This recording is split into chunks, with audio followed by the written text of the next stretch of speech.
On a énormément de points en commun, c'est rigolo. Moi, j'ai la pression parce que Manon, tu fais des podcasts avec France Bleu Besançon toutes les semaines. Oui, non, mais j'ai l'habitude, mais il n'y a pas de souci. Hein, on est dans un... T'inquiète pas. Bon, voilà, et puis, alors, tu sais, j'ai juste 3 nuits de retard. Donc,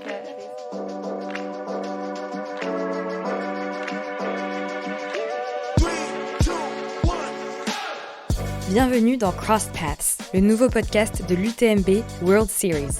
Chaque mois, 2 coureurs, un élite et un amateur, se rencontrent pour échanger autour du trail et de ceux qu'ils représentent à leurs yeux. Dans leurs conversations, ils dévoilent également ce qui les motive dans la vie et comment ils l'expriment sur les sentiers. Ils partageront leurs passions et inspirations et apprendront à mieux se connaître pendant ce temps d'échange. Et nous aussi. Dans ce 3e épisode, nous accueillons la traileuse française Manon Board, médaille de bronze en individuel et médaille d'or par équipe au dernier championnat du monde de trail long. Fille du renommé trailer Patrick Board, Manon a notamment gagné la TDS en 2021. Manon rencontre aujourd'hui une autre Manon, également jurassienne et passionnée de trail, Manon Beaudoze. Les deux Manon ont échangé autour du sens profond de leur pratique, de leurs fortunes diverses sur les courses, de la beauté de la montagne, de judo, de famille et bien évidemment de la recette du risotto parfait. Nous espérons que vous apprécierez ce moment où leurs chemins se sont croisés. Salut Manon. Salut Manon. Tu vas bien? Oui, et toi? Ça va, oui, un peu fatiguée, mais je suis très heureuse de faire ta rencontre. Bravo pour ta 3e place. Ouais, merci. C'est aussi pour ça que je suis un petit peu fatiguée. Je te propose pour démarrer de te présenter à nos auditeurs qui ne te connaissent pas. Tu es originaire du Jura, une amoureuse de la nature. Après plusieurs années de judo, toi tu participes à tes premières compétitions sportives. Alors tu as fait du badminton jusqu'à 20 ans. Et c'est à cette période-là que tu découvres la course à pied avec une de tes amies qui jouait au badminton. C'est une vraie révélation pour toi, il me semble. Et ça devient une évidence. Donc aujourd'hui, après 10 ans de pratique, la passion du trail ne t'a pas quitté, d'ailleurs loin de là. Et sur le plan professionnel, tu es principalement responsable d'une équipe et aussi coach en PNL en auto-entreprise. Donc PNL, c'est programmation neurolinguistique et formatrice en intendance pour l'association vaudoise d'instituts médico-psychosocial. Est-ce qu'il y a des choses que tu voudrais ajouter à ça? Non, tu m'as bien présenté Manon. Toi, tu es aussi originaire du Jura. Tu es la fille du célèbre ultra-trailer Patrick Board.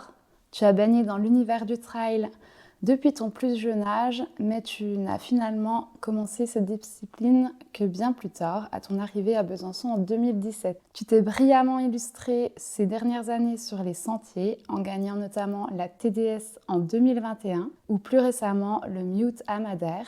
Tu as intégré l'équipe de France à l'occasion des championnats du monde de trail en novembre 2022 et tu viens d'honorer ta 2e sélection à Innsbruck en Autriche. À côté de ta vie d'athlète, tu travailles comme diététicienne nutritionniste à plein temps. Oui, c'est exact. Et on a plein de points communs puisque voilà, le Jura, la nature, le judo. J'ai aussi fait pas mal de judo plus tôt. Et oui, Innsbruck, c'est vrai que c'était assez fou et c'était une belle revanche sur les mondiaux dans lesquels j'ai pu participer à ma première sélection en novembre, qui était un petit peu plus chaude, c'était en Thaïlande. Je ne sais pas si tu avais un peu suivi. Oui, j'ai un peu suivi. En tout cas, bravo pour ta 3e place. Moi, j'ai regardé la fin de la course et c'était incroyable, il y avait plein d'émotions. Toi, comment tu as ressenti un petit peu cette course? C'était justement très riche en émotions, mais en fait, il fallait faire un peu abstraction de tout ça pendant la course, donc c'était particulier. Première étape, le départ, qui est émotionnellement un grand moment où il faut quand même vite rentrer dans sa course et puis pas trop se dissiper, pas trop partir ni trop vite ni trop lentement, surtout quand on cherche à atteindre la médaille. Notre objectif collectif, c'était vraiment d'honorer à nouveau le titre de championne du monde. Bon, j'avais pas des jambes de folie, mais voilà, des émotions, une énorme satisfaction d'être à Innsbruck. Voilà, une belle aventure collective, longtemps avec Marion, qui avait de toute façon vraiment une forme au-dessus de la mienne, donc elle a pris son envol. Je savais en voyant son regard et à travers sa détermination depuis le début et sa gestion de course qu'elle allait faire quelque chose de grand, quoi. Donc je me suis accrochée pour la 2e, puis pour le coup la 3e place. Et ce qu'on a vécu à l'arrivée en termes d'émotion, c'est assez indescriptible. Alors toi qui as fait du sport collectif comme du badminton, après sport contact comme le judo, je pense que la course à pied, c'est un sport individuel, mais tu peux tellement partager de choses derrière de par ces expériences d'ultra. Et ça peut être aussi un beau sport collectif. Donc si tu as l'occasion de faire des courses en équipe ou en relais, je te le conseille parce que c'est vraiment...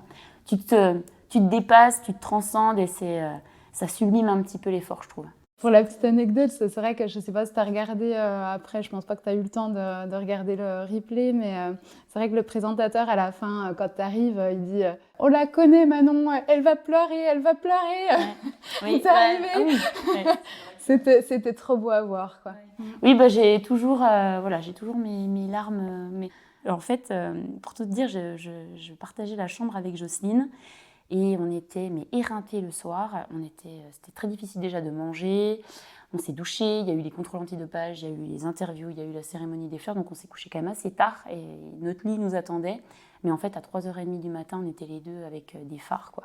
On était réveillés et en fait, qu'est-ce qu'on a fait ? On a fait toutes nos lessives. On avait tout laissé au kiné qui nous faisait l'assistance, les flasques et tout. Donc on a tout lavé, on a rangé nos affaires et on a regardé une bonne heure et demie de live en attendant le petit déjeuner. L'ouverture du buffet avec impatience, parce que là, je peux te dire qu'on avait très faim, mais c'était génial à suivre. En fait, tu revis la course à travers les autres, tu te vois courir, mais tu vois aussi ce que les autres ont vécu. Et c'est ce que je te disais par rapport au partage et aux anecdotes de course. Je ne sais pas si tu as déjà, par exemple, pris le départ d'une course et puis avec des copains qui prennent le même départ, vous avez derrière un moment convivial et vous partagez vos vécus. Je trouve que c'est ce qui enrichit notre pratique, c'est les échanges c'est juste incroyable, d'un même parcours, d'émotions différentes. C'est quand même assez... Ouais, c'est très riche, c'est très fort en tout cas. Tout seul ou partagé, c'est absolument pas la même saveur. Ouais, c'est une introspection, mais ça peut être aussi un joli moment d'échange derrière et puis de rire, parce que les anecdotes, on en a quand même des pas mal et on pourrait écrire un livre, quoi. Quand tu faisais du sport un petit peu plus jeune, c'était quoi ? Quelle place ça prenait un petit peu avec le judo, puis après le badminton ? Enfin, comment t'étais Alors, moi, j'ai commencé par le judo, un peu par obligation. C'est vrai que mes parents trouvaient que c'était important de faire une activité sportive et m'ont inscrit au judo parce que c'était le club du village. J'ai des parents agriculteurs, donc ils n'avaient pas vraiment le temps de m'emmener à droite ou à gauche faire des faciliter activités. Les horaires. Voilà, exactement. Donc, il y avait un club de judo dans le village. Donc, j'ai fait 7 ans de judo et puis un peu de danse après. Mais à vrai dire, le judo, c'était pas vraiment mon sport de prédilection. Vers 20, 21, 21 ans, j'ai commencé le badminton. Alors, j'ai d'abord fait du badminton en loisir et puis après en compétition. J'ai joué en départemental, en régional. Et puis, j'ai une amie qui m'a un peu motivée à aller courir. Donc, j'ai couru quelques kilomètres. Et puis, on s'est inscrit à un premier trail de 10 kilomètres. J'avais l'impression d'être au bout de ma vie à la fin du trail. Et puis après, ça s'est un peu enchaîné.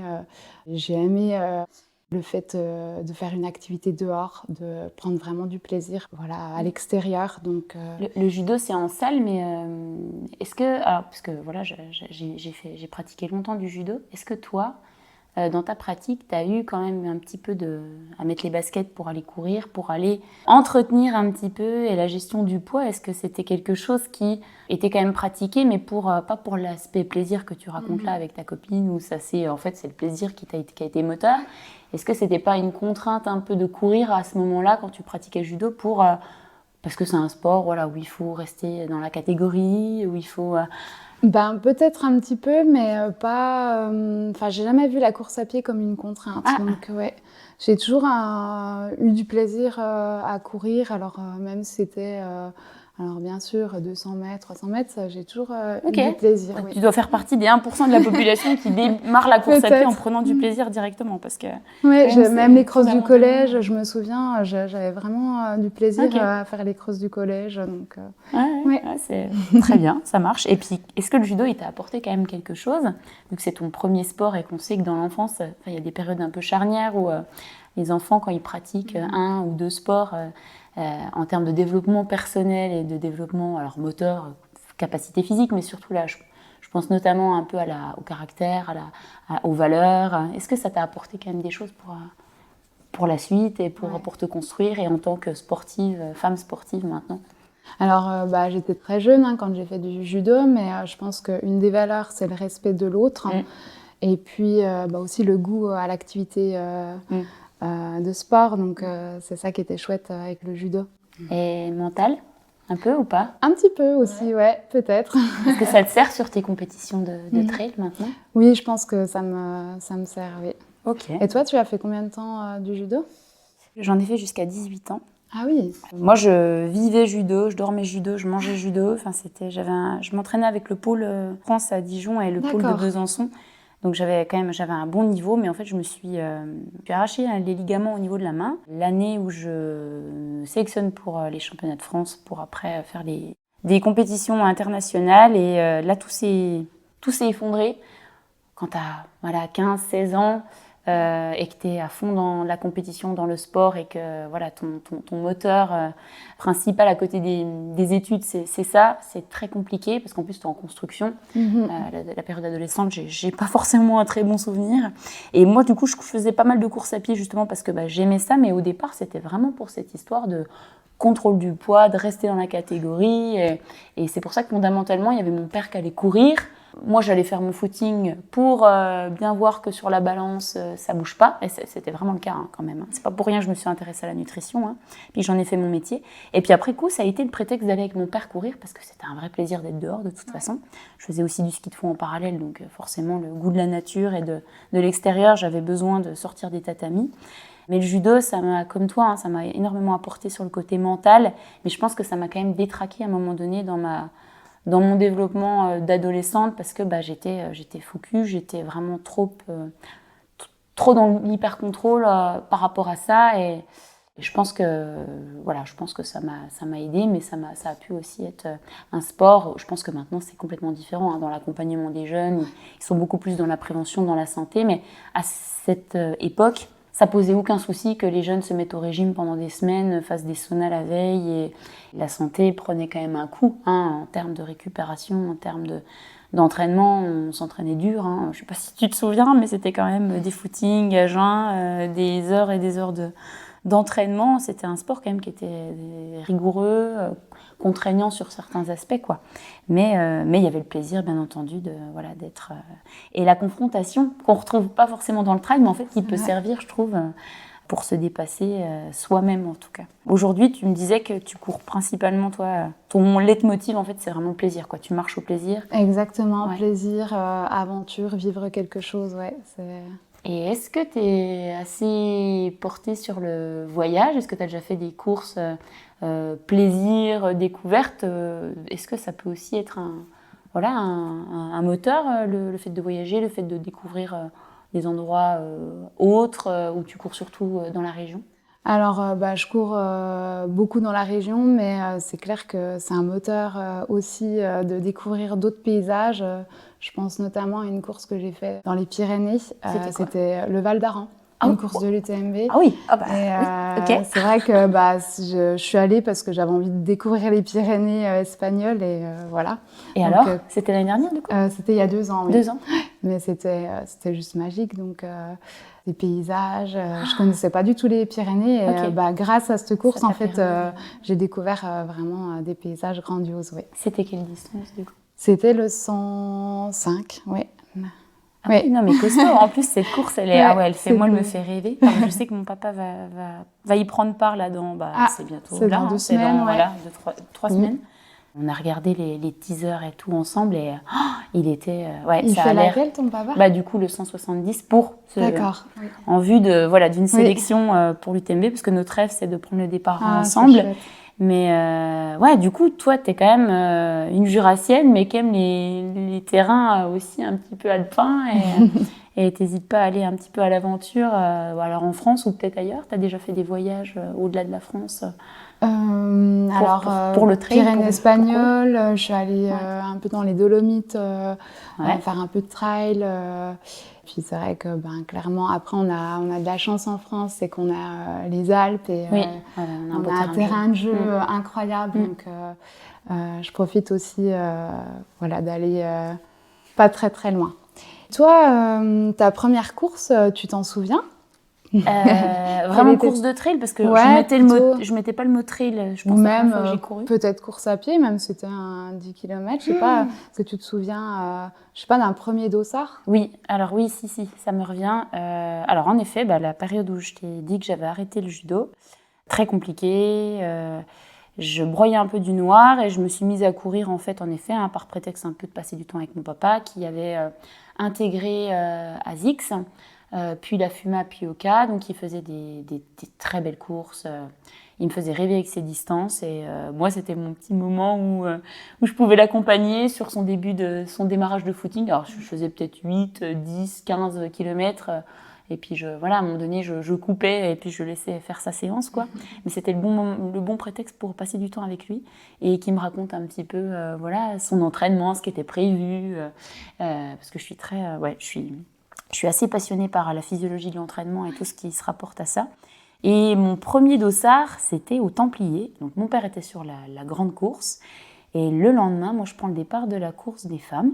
Et c'était magnifique. Combien de kilomètres? C'était 19. Ok. Ça reste une distance qui était complètement abordable à cette période-là. Après, j'avais un petit souci de psoas. Voilà, moi, après le judo, la nutrition, moi, j'avais pas mal de soucis d'alimentation à cette période-là. J'étais pas mal dans la restriction en fait, alimentaire. J'ai une petite période un peu d'anorexie. La course à pied avait, comme quoi, des fois, on démarre un peu pas de la mauvaise façon, pas pour la mauvaise... pas pour la mauvaise chose, mais maintenant, moi, je cours plus du tout. Il n'y a plus du tout de problématique par rapport au corps et par rapport à tout ce qui est de l'ordre de la pathologie. Mais comme quoi, on peut des fois démarrer un sport, peut-être pas pour la bonne raison, et en fait, ça évolue. Alors, on grandit, on évolue, mais on peut aussi avoir un plaisir qui arrive réellement, parce que peut-être qu'à cette période-là, je disais que je prenais plaisir à courir, et peut-être que c'était juste un peu pour être dans le contrôle de quelque chose, parce qu'il y avait plus le judo, parce qu'il y avait plus...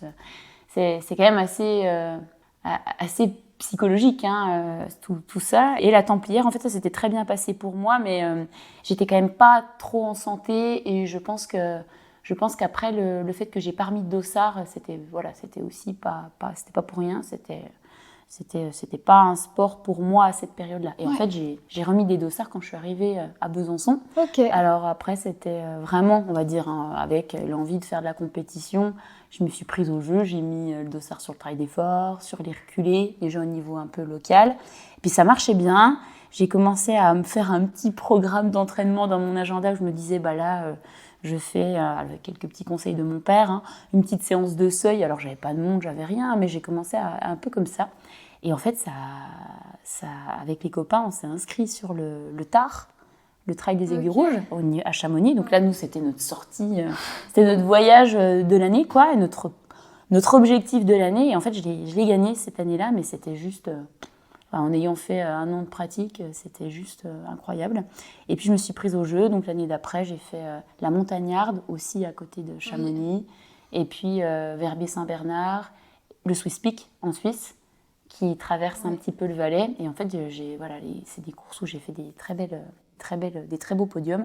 Et là, j'ai décidé d'optimiser un petit peu mon potentiel, parce que je voyais qu'il y avait quelque chose à faire, et puis que j'avais envie de déléguer ça, et de me faire aider par un entraîneur, parce que je pense que c'est important aussi quand on travaille de pouvoir avoir aussi le côté pression un peu mentale, déléguer ça quand on a envie d'être un peu plus professionnel dans sa démarche. Donc voilà, et toi, tes expériences un petit peu de course, de premier dossard? C'était un 10 km à Pontarlier, où j'habite. Et puis après, j'ai fait la tranche du trail, des petites distances de 20, de 25. J'ai commencé, moi, par la route. Et puis après, je me suis mise quand même très vite au trail. Je pense pour le côté nature, le côté aventure. On sent que t'as besoin. Et puis, j'ai enchaîné un petit peu les distances. J'ai fait du 40, 45, une course en binôme, le Trail and Loup dans le coin sur 2 jours. Et puis, j'ai fait mon premier ultra, c'était les montagnes du Jura, un 110 km, où j'ai pris beaucoup de plaisir. Alors, c'était un trail assez roulant. Et j'ai un ami, une fois, qui me dit oh, est-ce que tu veux t'inscrire au Val d'Aran Puis moi, en fait, la première chose que j'ai dit, oh bah oui, je connais pas les Pyrénées, je vais y aller. Donc, pas peur. En fait, j'avais pas vu le dénivelé. Fonce. je m'entraînais quand même essentiellement dans les montagnes du Jura. J'avais pas vu le dénivelé positif qu'il y avait sur cette course. Je me suis inscrite. Puis après, j'ai vu qu'il y avait quand même 6500 de D+. Je me suis dit, ah bon, peut-être que je m'entraîne un petit peu. Voilà, j'ai couru cette course. Alors, clairement, j'en ai bavé. C'était très dur. Mais ça m'a donné envie aussi de recommencer. Et puis, justement, d'aller dans les Alpes et puis de faire des terrains un petit peu plus techniques que les montagnes du Jura. L'année d'après, en fait, j'ai eu de la chance parce que le Val d'Aran, en fait, c'était la première course du circuit UTMB. Ah, oui. Et du coup, j'ai eu plein de points. Puis la même année, j'ai fait la MCC qui m'a aussi rapporté des Running Stone. Et j'ai pu, l'année d'après, m'inscrire sur l'UTMB. Donc, j'ai fait l'UTMB l'année dernière. On a fait ouais, d'accord, ok. Et B, t'as une sacrée... mais c'est impressionnant la progression, parce que de passer de 30-40 à 110, en passant par, j'imagine, de l'entraînement. Enfin, je sais pas comment tu structures un petit peu. Alors, contrairement à toi, j'ai pas de coach, j'ai pas de plan d'entraînement. C'est beaucoup au ressenti, à la sensation. Ok. Tu cours combien de fois par semaine ? Ça dépend, on va dire quand j'ai du temps, quand j'ai envie, mais c'est quand même très souvent que j'ai envie, donc on va dire 5 fois par semaine. Et après, j'alterne aussi un peu avec du vélo de route, l'hiver le ski de fond, etc. Oui. Il y a un palier entre le 110 et le 170, j'imagine. Il y a clairement un gros palier et je pense que je ne m'en rendais pas compte. C'est que, 2 nuits dehors, parce que moi, j'ai pas le niveau pour faire une nuit dehors. Et 2 nuits dehors, c'est juste atroce, quoi. C'est terrible, quoi. Remettre la frontale. Ouais. Et puis, la gestion du sommeil, c'est ça qui est très, très dur sur l'UTMB. C'est gérer la fatigue. Et comment tu as géré, du coup, alors, ce sommeil sur l'UTMB ? Tu t'es préparé un petit peu à ça sur tes entraînements ? Tu as fait... des micro-siestes, comment ça s'est passé ? Je pense que je ne m'en rendais pas compte que ça allait être aussi dur. Donc j'ai fait une ou deux petites micro-siestes durant l'UTMB. Combien de temps t'as dormi ? Je sais que j'ai dormi peut-être 10 minutes à Champais. Ok. Et après, j'étais morte peut-être 1 heure après Champais. Vraiment, j'étais très fatiguée et je me suis assise sur un caillou et j'ai dormi. Ouf. Voilà. Et je sais pas, j'ai vu des frontales passer. Puis à un moment donné, je me suis réveillée, mais je pense que c'était... on n'a pas trop la notion du temps quand on fait une course, mais je pense que c'était 10 minutes. C'est vrai que ça défile et on ne se rend pas compte. Mais j'avais vraiment besoin. Et après, c'est reparti. Okay. Une fois le jour qui se lève, c'est incroyable comme le corps il peut retrouver un petit peu toute son énergie. On n'est plus, je mets des guillemets, mais on n'est plus vraiment fatigué en fait.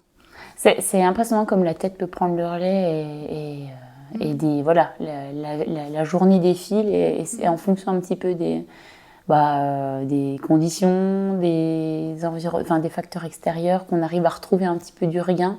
Alors que on a les jambes quand même qui sont toujours, voire encore pire qu'il y a 50 km ou 20 km. 3, 2, 1, T'as déjà abandonné une course ? Non. Non ?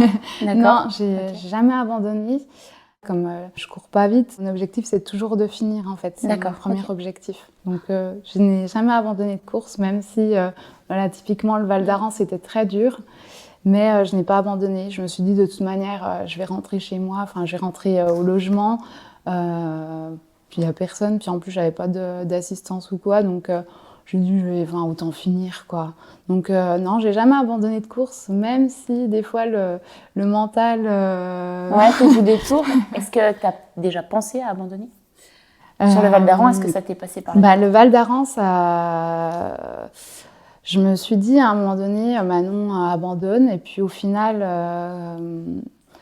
je me suis dit non, mais ça sert à rien, continue, de toute façon, que tu ailles dormir ou que tu cours, tu seras déçue demain, donc vas-y, continue. Ouais, tu t'es questionné de pourquoi tu étais là, ouais, et que c'est ça. De toute façon, il fallait, ouais. Voilà, il fallait aller au bout, c'était quand même ton objectif principal et que tu pouvais prendre le temps qu'il fallait. Quoi. Mm-hmm. Ouais. En fait, tu t'es un peu rassurée sur ta capacité à finir et sur le fait que si tu avais choisi de mettre ce dossard, alors sans voir le dénivelé, ça c'est peut-être la prochaine fois, je pense que tu vas faire un petit peu plus attention à ça quand tu t'inscris. Mais ouais, moi je suis preneuse de conseils quand même sur le côté UTMB, parce que tu dis, voilà, tu vas peut-être moins vite, mais moi j'ai jamais fini un 170 km jusqu'à présent. J'ai pris 2 départs de 170 km et les 2 départs se sont avérés être un échec en termes d'objectifs parce que les 2 fois c'était l'objectif de finir, il n'y avait absolument pas d'objectif de place.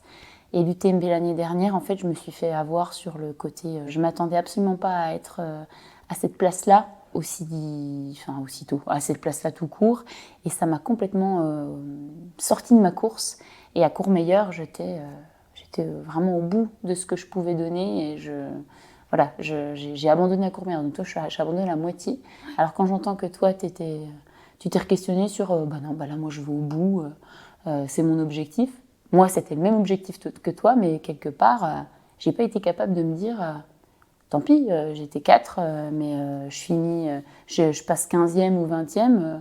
Mon objectif, c'est d'aller au bout. Donc des fois, tu vois, je pense qu'il faut pas hésiter à se questionner au fur et à mesure de l'effort et au fur et à mesure de la course. Pourquoi on est là, quel était notre objectif de base, pour pas perdre notre cap et pas se morfondre ou se laisser complètement envahir par les pensées parasites, parce que elles sont nombreuses. Et en fait, je pense que comme tu as parlé du sommeil, la fatigue, le corps, il nous envoie des signaux, il nous joue des tours pour nous dire stop à un moment donné, quoi. Et là, je pense que c'est des choses qui peuvent...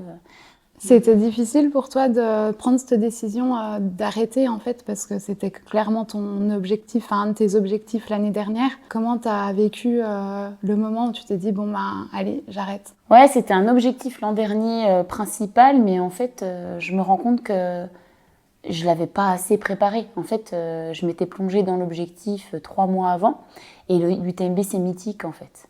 Et j'ai toujours vécu ça à travers mon papa, les arrivées qu'il a pu faire, la TDS, qui était pour moi la course que je rêvais de faire à cette période-là. Et l'UTMB, pour moi, c'était la course mondiale où, sportivement, les meilleurs ou les coureurs qui veulent faire le tour du Mont Blanc aussi, il y a un côté mythique de faire le tour de cette montagne, mais il y avait aussi le côté sportif de se confronter à, pour moi, les championnats du monde d'ultra trail. Enfin, vraiment, pour moi, c'est ça. Et je pense que je me suis fait un peu avoir sur le côté objectif principal, parce qu'en fait, j'avais déjà une année qui était bien accomplie. Et arrivé à 3 mois de l'événement, avec mon entraîneur, on commençait à le préparer et tout, mais peut-être pas de façon assez, de focus sur l'objectif. Et en fait, je me suis mise dedans assez tard. Pas forcément bien mentaliser le parcours, bien mentaliser l'objectif. Et je me suis fait complètement avoir sur ce... Je me suis un peu menti à moi-même, en fait. J'ai pris le départ, je m'attendais pas à quelque chose, à une ferveur pareille. L'ambiance, c'est le Tour de France, quoi. Enfin, je sais pas si tu te rappelles, mais jusqu'à Notre-Dame-de-la-Gorge, il y a du monde partout. Moi, il y avait je sais pas si tu te rappelles des drapeaux de Made in Jura. C'était dingue, ouais. Et en fait, tu as des frissons et tu as le cardio 10 pulses, 15 pulses au-dessus, jusqu'à la tombée de la nuit. Donc, ce qui est quand même assez long. Et moi, je vibre avec les gens. Et en fait, arrivé à Notre-Dame-de-la-Gorge, j'avais quasiment pas bu. J'étais complètement dans un rythme où je me laissais complètement apporter par l'ambiance. Et l'abandon a été très difficile parce que je pensais qu'à ça, jour et nuit. Ouais. Et là, en fait, depuis que je me suis inscrite, je pense à ça entre 10 et 20 fois par jour. Donc là, je pense que je suis focus et que je pourrais mieux le préparer et mieux l'appréhender. Et ce que tu me dis par rapport à... Ça résonne en fait le côté objectif de finir coûte que coûte. Je reste quand même dans cet objectif-là cette année, même si je sais que je serai peut-être favorite. Comme l'année dernière, c'est quand même pas simple d'être attendue dans les 10 premiers favoris. Mais là, il y a un petit peu plus de bagages. J'ai eu cette première expérience qui s'avère être compliquée et pour moi un échec parce que j'ai pas réussi à faire le tour. J'ai fait un demi-tour de montagne. Donc, en tout cas, j'espère que ça me servira de leçon. Tu as beaucoup parlé de ton papa. Quelle relation tu as avec lui, vu que vous avez la même activité, la même passion tous les deux? On a une relation qui est très fusionnelle, très saine par contre par rapport au trail, c'est-à-dire qu'on est vraiment passionnés les deux. Moi je vois mon père passionné depuis que je suis toute petite. Il est passionné par le trail, mais avant qu'il fasse du trail, il était passionné par de la musique. Il se levait à 5h du matin, parce que mes parents sont aubergistes en fait. Il faisait du violon jusqu'à 8h, jusqu'à servir les petits déjeuners aux gens. Et puis le soir, il allait faire sa sortie Il a toujours fait du sport. Donc de toute façon, le sport, ça fait partie de... Pour moi, c'est intrinsèque. Ça a toujours été dans mon existence depuis toute petite.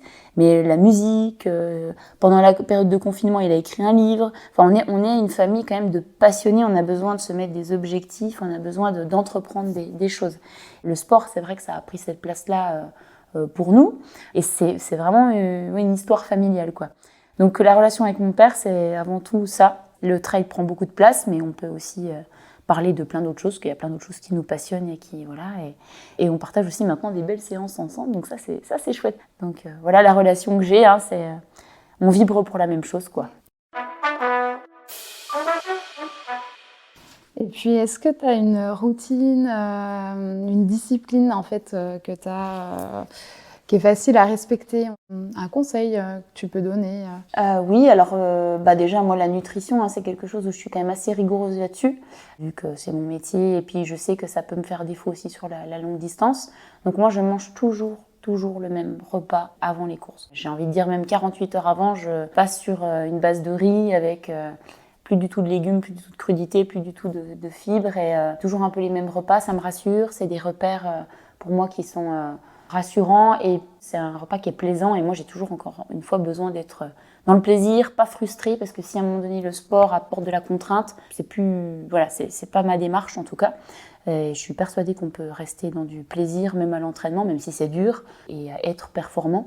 Et puis depuis quand même quelques temps, je travaille avec un préparateur mental, et là, depuis quelques mois, je mets en place aussi des petites visualisations avant les courses. C'est très simple à faire au final, c'est de pouvoir visualiser ton arrivée. Alors, pas devoir gagner, c'est pas ça, mais te voir arriver, les émotions que ça procure, même un peu après l'arrivée, et puis monter en fait au fur et à mesure de la course, par étapes, pour visualiser toutes tes stratégies, mais aussi des ressentis, des ancrages, et jusqu'à avant la course. Et en fait, ça, c'est hyper rassurant parce que du coup, ça te fait un peu un plan de course. Tu as déjà vécu la chose. Et voilà, tu vis alors un peu la course à travers des pensées, à travers ce qui te paraît, toi, pas idéal, mais ça te fait un peu un plan de course et c'est hyper rassurant. Par exemple, je sais pas, mais si tu es un peu stressé puis que tu vas te mettre à grignoter un peu là avant la course ou pas réussir à dormir, si tu as fait toute cette visualisation-là, tu vas réussir à trouver des ressources et des appuis pour...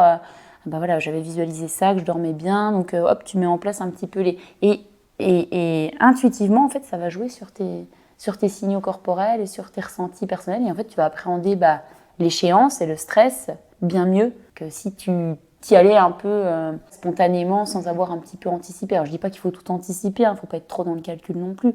Faut être dans l'intuition et dans l'instant T. Mais ça permet quand même... je sais pas si t'es quelqu'un de stressé avant une ligne de départ. Un petit peu. Ça peut être, des techniques, un petit peu des petits conseils à donner. Moi, je suis quelqu'un de très anxieuse quand même, un peu speed, donc j'ai besoin un petit peu d'être un peu dans la maîtrise des choses quand même. T'as vu que j'étais un peu des fois trop dans le contrôle, mais maintenant je sais que je peux être un peu plus spontanée, mais quand même dans la maîtrise en ayant un petit peu anticipé certains aspects. Et ça permet aussi dans le long de laisser de la place aux imprévus, parce qu'il y en a plein. Et ça stresse, ça rajoute quelque chose. Et au moins, quand tu as fait ce travail-là avant, en fait, tu es en capacité d'adaptation à gérer ces imprévus. Enfin, c'est beaucoup plus facile, quoi. Je dis pas que c'est facile, mais c'est plus simple en tout cas. Donc, on va dire des routines. Il y en a plein de petites, mais c'est avant tout de pouvoir mettre en place des choses qui te rappellent ton quotidien, qui sortent pas complètement de tes habitudes. Faut quand même rester sur sur toi, tes rythmes, ton alimentation à toi, mais en ayant anticipé un petit peu des schémas d'avant-course et de pendant et d'après-course pour te permettre de te rassurer. Voilà. Et du coup, tu arrives à nous partager ton plat préféré la gourmande d'avant-course ou pas? Je sais pas si ça va te donner envie, mais moi je mange pas de viande et j'aime beaucoup en fait les risottos, enfin voilà un petit peu la culture, l'alimentation en fait italienne. Et je fais un risotto avec alors des courgettes et pépiniers parce qu'il faut éviter les fibres et tout, mais je mets quand même un peu de légumes, forcément.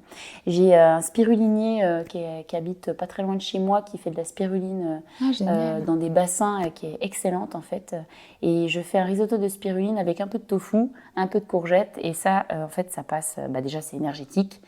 C'est très bon. Enfin, moi, je le cuisine vraiment avec un peu de lait de coco, ou voilà, avec vraiment des arômes, des saveurs sympas. Et du coup, ça fait quand même vraiment plaisir avant une course de se faire un bon repas avec les copains ou avec mon mari. Ça rassure, ça apporte des bonnes émotions et puis ça donne des forces pour le lendemain et c'est très confortable au niveau digestif. Voilà, je sais pas si ça te donne envie. Je prends note pour ma prochaine course. Ouais, ça donne envie. Je te donnerai la recette. Et toi, ta recette avant course? Alors moi, j'ai pas de routine particulière. Justement, moi, je pense que tu as beaucoup à m'apprendre côté nutrition parce que j'ai pas d'habitude ou je suis quelqu'un d'assez gourmande, donc j'arrive bientôt l'heure du goûter, normal. de routine vis-à-vis de l'alimentation. Je sais pas si tu as des conseils à me donner, petit déjeuner par exemple. Après, ça dépend aussi un petit peu, tes habitudes à toi. L'objectif, c'est, encore une fois, la nutrition, il faut que ça reste aussi un plaisir. Il y a une base, bien entendu. En fait, on sait ce qu'il faut pas faire, mais ce qu'il faut faire, tout est à construire au final. Et en construire par rapport à tes habitudes à toi. On entend beaucoup de choses sur les petits déjeuners salés et tout, mais les gens qui mangent pas le matin ou qui n'ont pas faim, c'est difficile d'aller manger 2 œufs au plat ou des tartines avec du chèvre ou quand tu n'as pas d'appétit. Donc, il faut vraiment quand même partir déjà de toi. Puis après, c'est un petit peu construire, un petit peu, améliorer un petit peu la qualité de ton assiette, enrichir un petit peu ton assiette avec des aliments, des produits. On a plein de producteurs locaux ici. On a quand même plein de maraîchers, plein de bons aliments. C'est déjà avant tout choisir les bons produits. Et puis avec des bons produits, on arrive déjà à composer un petit peu des repas. Alors, quand tu fais 2, 3, 4 entraînements par semaine, en fonction de ton travail, il y a aussi quand même c'est important aussi d'avoir un rythme. Donc le petit déjeuner, il peut avoir beaucoup d'importance. Mais la collation ou le repas du soir, c'est aussi intéressant de pouvoir se pencher là-dessus pour te permettre de bien recharger les batteries après tes entraînements, d'avoir aussi un bon sommeil. Et on sait que l'alimentation, quand elle est un petit peu plus riche en protéines animales le matin, elle nous permet d'être vraiment bien sur les séances du matin ou de la fin d'après-midi. Et quand l'alimentation elle est plutôt végétarienne le soir, alors je dis pas qu'il faut être ayatollah de la diététique, mais si tu es invité et puis que c'est une plancha ou c'est une raclette, tant pis. Mais au quotidien, si tu arrives à avoir une base plutôt végétarienne en fin de journée, ça aide un petit peu à la sécrétion de mélatonine et à l'endormissement. Et du coup, qui dit bien manger, dit bien récupérer et qui dit aussi bon sommeil quand on est un petit peu sur ces bases-là. Donc tu vois, c'est quand même des grandes lignes. Et puis après, il y a l'effort, bien entendu. Et là, je peux te donner des conseils, mais ça serait quand même dire que les cordonniers sont les plus mal chaussés parce que j'ai quand même vraiment des soucis, moi, pour m'alimenter correctement en course. Voilà, comme quoi il faut expérimenter, il faut tester, il faut s'entraîner à manger à l'effort. Et je pense que pour tes objectifs à venir, d'ailleurs tu vas me raconter un petit peu ce qui arrive, mais c'est avant tout, si tu dois refaire des ultras, il y a l'entraînement, mais il y a aussi s'entraîner à porter son sac, prendre les bâtons et manger et boire, parce qu'en fait on n'a rien sans rien, et ça fait partie justement des facteurs de performance, mais de réussite. Et quand je dis performance, c'est pas élitiste, c'est atteindre son objectif, comme toi. J'ai le même objectif que toi pour cet été, faire le tour du Mont Blanc. Tu l'as fait l'année dernière, j'espère que j'y arriverai cette année. Donc c'est plutôt peut-être même à toi de me donner des conseils par rapport à ça, tu vois. C'est vrai que la nutrition, ça a l'air d'être quelque chose qui est important pour toi. À quel moment tu as voulu en faire ton métier ? Alors moi j'avais vraiment envie d'aider les gens, de soigner les gens. Mon frère est médecin maintenant, comme quoi tu vois la santé ça a quand même été toujours un peu au cœur de nos préoccupations.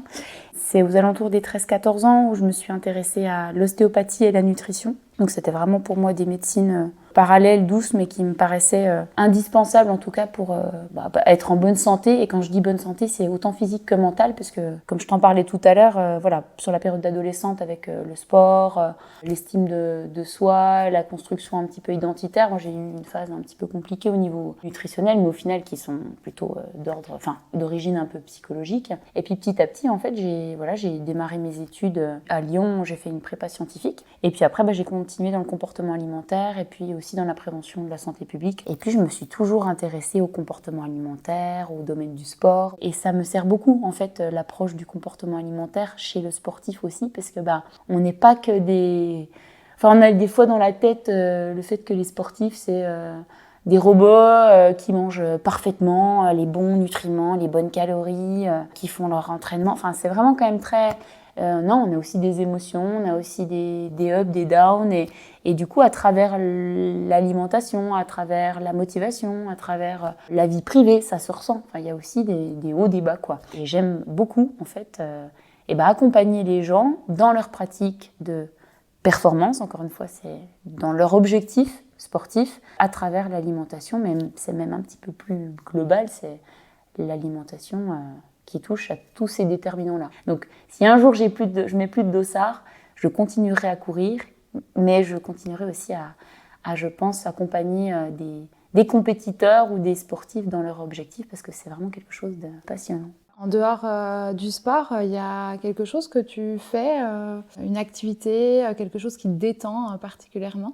Alors, ça m'arrive encore un petit peu de chanter pour me détendre dans la voiture, parce qu'en fait, je déteste conduire. Donc, du coup, chanter à tue-tête en mettant à fond la musique, j'aime bien. Puis, des fois, j'ai besoin de mes moments de calme.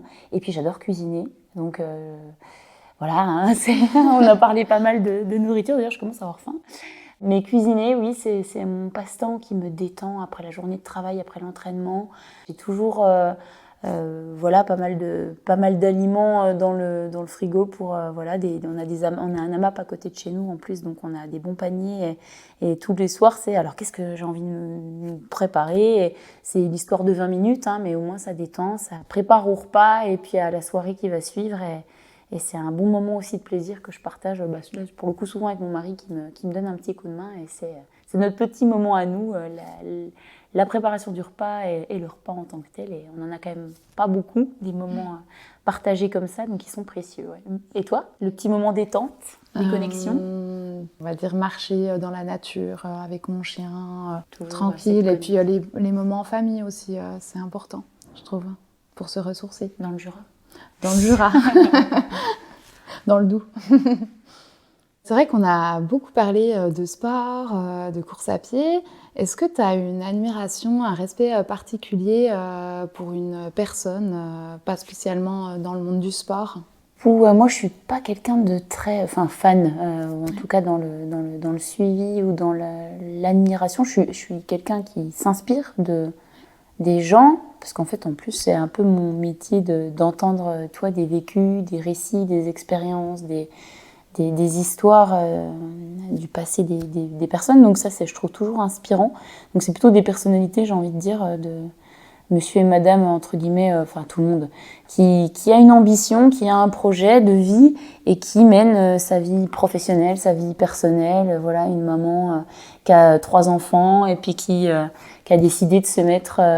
à faire de la compétition dans un sport, ou un papa qui est chef d'entreprise et puis qui fait de la musique dans un orchestre le week-end et qui fait des concerts un petit peu détournés. Enfin, toute personne qui a en fait un projet ambitieux et qui arrive à un petit peu organiser son temps de façon autonome au final, sans aide un petit peu extérieure, je trouve ça vraiment inspirant. Et ça, c'est des choses qui me nourrissent en fait.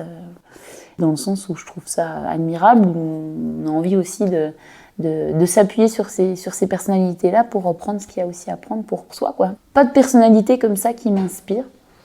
Et toi, il y a quelqu'un Alors, je pourrais répondre Simone Veil parce que elle a fait énormément de choses pour la femme, mais je vais dire quand même Mike Horn pour son côté aventurier. C'est vraiment quelqu'un qui m'inspire Et son mental est incroyable. Et tu parlais de la femme dans le sport ou la femme dans la vie. Comment tu vois un petit peu l'évolution un petit peu de la femme dans le monde sportif, justement? Je trouve que ça va gentiment. Ouais. On voit de plus en plus quand même de femmes dans le sport. Mais c'est vrai que quand je regarde une course comme un ultra trail, il y a, je sais pas, 10% de femmes. Donc c'est quand même, c'est pas énorme. 13-15%. Mais je trouve que de plus en plus, les femmes prennent un peu plus de pouvoir. Et puis... voilà. Ouais, non, mais c'est en fait moi mon objectif, c'est d'être inspirée par plein de personnalités et plein de femmes, comme je te dis, en consultation ou à travers des voyages, la culture, voire des compétitions. Mais si je peux aussi, je remarque maintenant l'inspiration un petit peu que je peux apporter sur les réseaux, ça c'est quelque chose. À chaque fois, ça m'étonne, mais si je peux aider, en tout cas aussi à donner envie aux femmes d'atteindre des objectifs, peu importe l'objectif. Moi, pendant les championnats du monde, là, j'ai une maman qui m'a écrit, qui m'a dit que sa fille, depuis que je l'avais eue en consultation, elle s'est mise à courir. Elle a eu besoin, en tout cas, de ce petit coup de boost, cette petite phase d'inspiration pour, en fait, aller courir avec sa maman, prendre du temps avec sa maman, puis surtout, prendre soin de sa santé. Et ça, moi, c'est la plus belle des... Je trouve que c'est la plus belle chose qu'on peut me dire, en fait, par rapport à ce que je peux apporter ou comment je peux contribuer aussi un petit peu à ça. Et il y a encore un peu de travail par rapport à la femme dans le sport et à donner aussi envie aux femmes de oser, dire non, aujourd'hui je vais pas chercher les enfants, c'est toi, moi je vais prendre mon temps pour aller faire un footing ou pour aller faire ma séance de badminton. Je trouve que c'est honorable, quoi. Et surtout oser, comme tu dis. C'est important.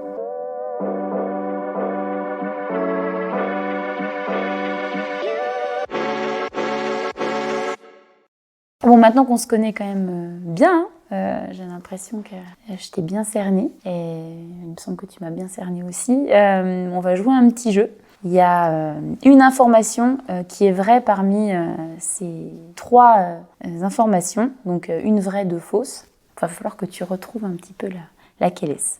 Donc quand j'avais 17 ans, mon père et moi on courait le 30 km du trail d'effort. Et le haut-parleur annonçait Bohard en tête. Tout le monde pensait que c'était mon père, forcément, vu qu'il était ultra favori, mais en fait c'était moi. J'ai fini avec 3 minutes d'avance et je crois que tous les ans, il espère encore secrètement prendre sa revanche. La deuxième, donc j'ai pris des cours de chant pendant des années. J'ai même été retenue pour le casting de Graines de Star quand j'étais jeune et j'ai décidé de ne pas y aller. Et la troisième, une de mes passions secrètes dont je ne t'ai pas parlé, c'est la reconstitution médiévale. Donc je participe une fois par mois, quand mon agenda le permet, à des événements avec la compagnie, ça s'appelle la Confrérie des Centaures. Et notre dernier gros événement était à Andilly, lors du week-end de la Pentecôte. Eh bien, je dirais la troisième, parce que j'ai l'impression que tu es une passionnée de culture, et donc je dis la troisième. Non, c'est faux, je suis désolée. Tu peux rejouer, parce que je suis joueuse. Disons que la première, il me semble que c'est tôt pour... J'avais 17 ans. Ouais, 17 ans, trail d'effort, avec 3 minutes d'avance, je trouve ça un peu jeune. Allez, je dirais la deuxième. Ouais, c'est juste. Ah bon, punaise. Ouais. C'est pas que tu avais des talents de chanteuse. Oui, bon, voilà, en tout cas, c'était... je faisais beaucoup de musique aussi, alors, c'était pas une passion, dans le sens où, moi, s'il y avait le choix entre le cours de chant puis le cours de ski de fond, c'était vite choisi. Mais en effet, j'avais fait quelques maquettes, pas mal de CD, et en fait, mon professeur de chant poussait un petit peu pour que j'aille un petit peu plus loin que ce que je faisais. Et en fait, il a envoyé une maquette, sans me le dire.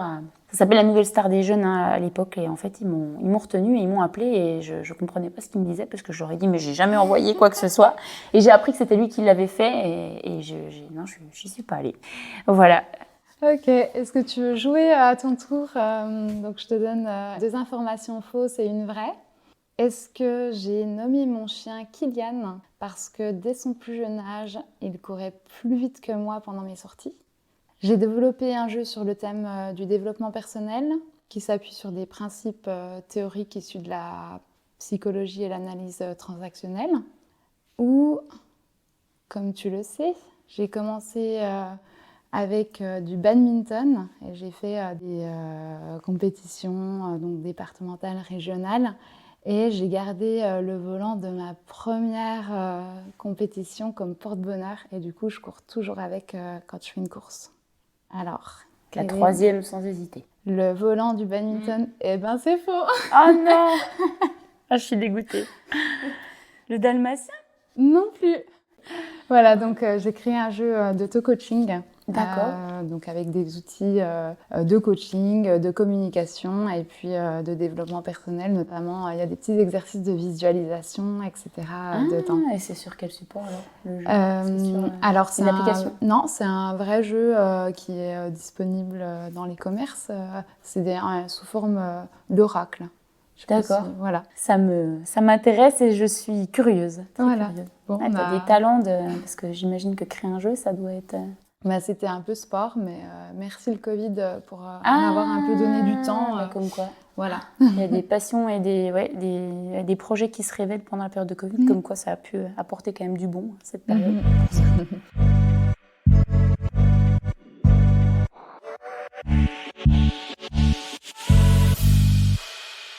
L'UTMB a demandé à sa communauté quelques questions qu'ils aimeraient te poser. Je vais donc me faire la porte-parole d'une sélection de certaines de ces questions. Ok. Il y a une question de Timothée D. Ton papa est un trailer très connu. Est-ce un atout ou ça peut être une forme de pression pour toi? Alors, c'est pas du tout une pression. On m'a beaucoup comparé à lui au début, c'est vrai. Mais alors, c'est pas quelque chose qui me... On a vraiment quelque chose... C'est très sain avec mon papa. Il n'y a vraiment pas de dualité. On se challenge, mais c'est vraiment quelque chose d'assez... voilà, c'est vraiment pour nous booster l'un l'autre. Lui, il est dans l'objectif de maintenir son niveau. Donc, bon, si moi, j'arrive progressivement à son niveau, je serai plutôt fière. Donc, c'est quelque chose qui me challenge quand même, d'arriver à atteindre un jour son niveau. Parce qu'en effet, il a quand même un sacré palmarès et il a surtout des ressources mentales qui sont assez exceptionnelles, je trouve. Un vrai modèle par rapport à ça. Mais non, ça me dessert pas parce que maintenant, en fait, je me fais vraiment, je trouve, un petit peu... J'ai vraiment ma personnalité. Je suis pas toujours d'accord avec ce qu'il fait ou les courses qu'il fait. Donc, on a vraiment chacun nos trajectoires, nos caps. Et ouais, non, je pense pas que ça nous... Ni l'un ni pour l'autre, ni pour l'un ni pour l'autre, que ça nous porte défaut. Par contre, en effet, le seul truc des fois, c'est c'est beaucoup autour du trail et en fait, les gens, quand ils viennent des fois à l'auberge et qu'on a envie d'être un peu... ça peut être beaucoup à travers ça, comme si on ne pouvait pas aussi parler d'autres choses. Et moi, j'aime bien aussi, à un moment donné, il faut couper et puis parler d'autres choses, quoi. Il y a plein d'autres choses qui me passionnent, mais sinon, non, c'est vraiment quelque chose de très sain, ouais. Et on a une question de Tiffany. Quel est ton péché mignon, ton plaisir coupable gastronomique en période d'entraînement? C'est assez... Ah si, j'adore les cappuccinos. Et puis si, moi j'aime beaucoup la bière. Et j'adore le vin rouge aussi. Donc je suis quand même pas fille d'aubergiste pour rien. Je pense qu'on est la bonne table, une bonne bière après l'entraînement ou un bon verre de vin rouge. Et pour être assez franche, avant les mondiaux, le week-end d'avant, je me suis même pas posé une question. J'étais un petit peu en coupure, en week-end vraiment avant une grosse semaine de jus, avant une course pareille.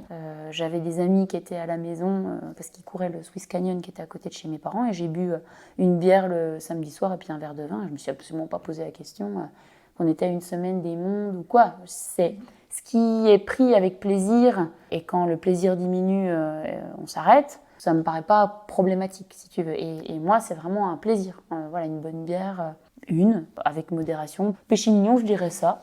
Ou les cappuccinos ou ce genre de choses. Mais je suis pas très bouche salée, fromage, charcuterie, tout ça. Je mange pas de viande, je suis pas du tout portée là-dessus. C'est pas très sexy, quoi. Mais voilà. Alors, Manon, il y a une petite question d'Antoine. C'est vrai que tu es pas mal sur Facebook, mais pourquoi tu n'as pas de compte Instagram ? Parce que j'ai 31 ans, mais que je sais pas me servir d'un téléphone. Non, mais vraiment, c'est vraiment une histoire de manque de temps. Faut que je m'y mette, c'est clair. J'apprécie en tout cas être dans l'échange. Après, pour moi, trop de réseaux, ça multiplie aussi des fois un petit peu le temps pour faire sa communication et puis prendre soin aussi de son image.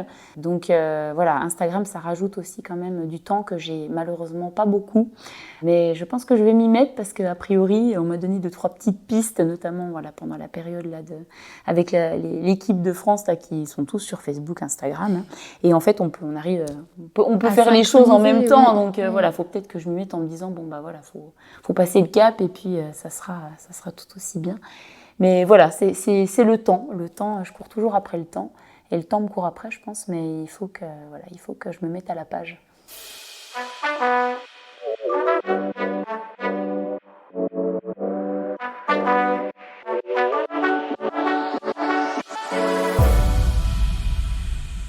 Je te propose qu'on parle un petit peu de la suite, puisqu'on arrive au début d'été, là. Est-ce que tu as des objectifs ? Et oui, j'ai la CCC à la fin août. Ah, super. Donc, on verra. Donc, et l'objectif que tu as à CCC ? Là, c'est pas de faire le tour. C'est toujours terminé. Ok, d'accord. C'est toujours terminé. Après, voilà. À ton honneur, en tout cas. On verra. J'aime pas trop mettre de temps ou quoi, parce que vraiment, pour moi, le premier objectif, c'est de terminer. En forme quand même, et puis pas blessé, etc. Ok. Bon, bah oui, il y a un bel été qui se profile, du coup. Ouais. Et toi, du coup, les prochains événements, parce que tu viens tout juste de terminer les championnats du monde de trail.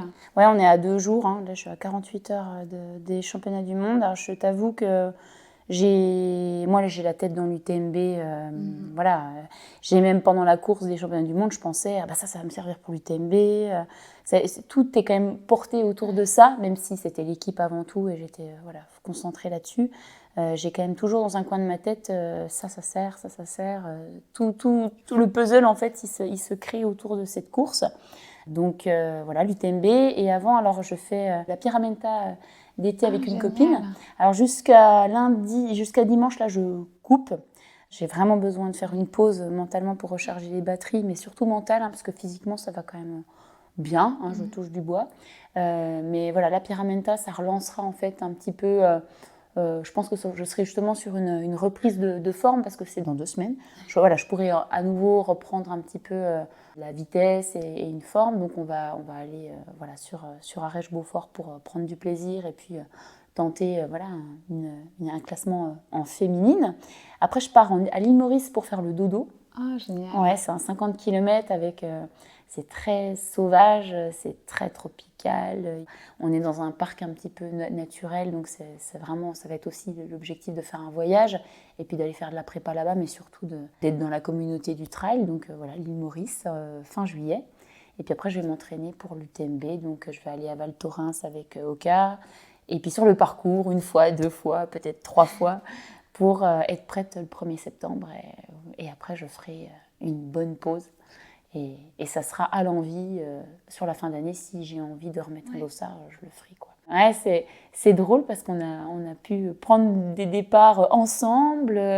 On a des objectifs qui se croisent et j'ai l'impression qu'on est un peu sur des courses et des objectifs qui sont certes similaires, mais des courses qui nous plaisent. On est un peu sur les mêmes profils, quoi. Ouais.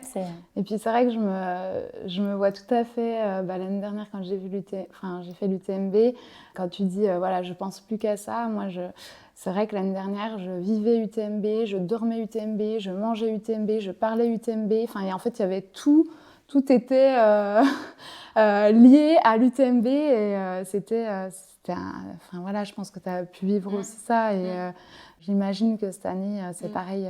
Ouais, alors après, il faut avoir, je pense, des objectifs à long terme et c'est ça qui est important parce que quand tu mets autant d'énergie dans ça, le plus dur, c'est pas l'objectif, c'est l'après. C'est qu'à un moment donné, tout retombe et l'objectif, il est passé et puis tu te dis mais qu'est-ce que je vais faire ? Comment je vais remplir ?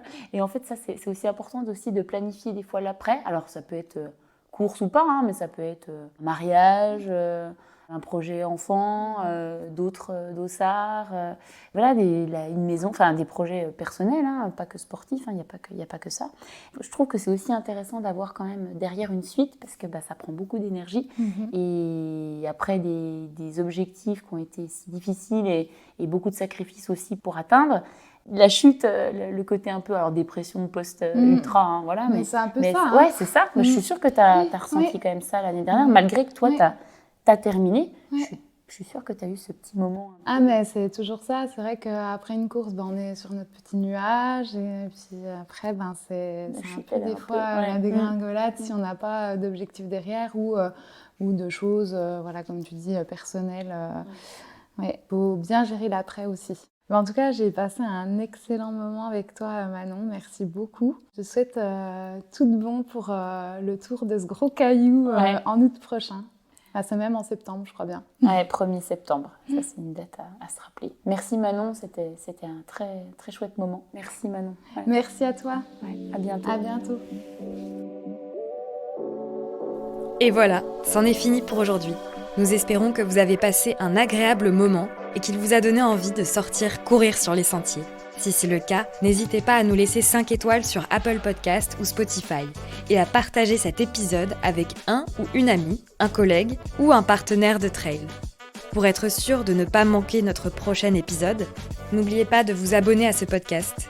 Vous pouvez également suivre toute notre actualité sur nos réseaux sociaux @UTMB World Series. On se retrouve le mois prochain dans Crossed Paths pour une nouvelle rencontre.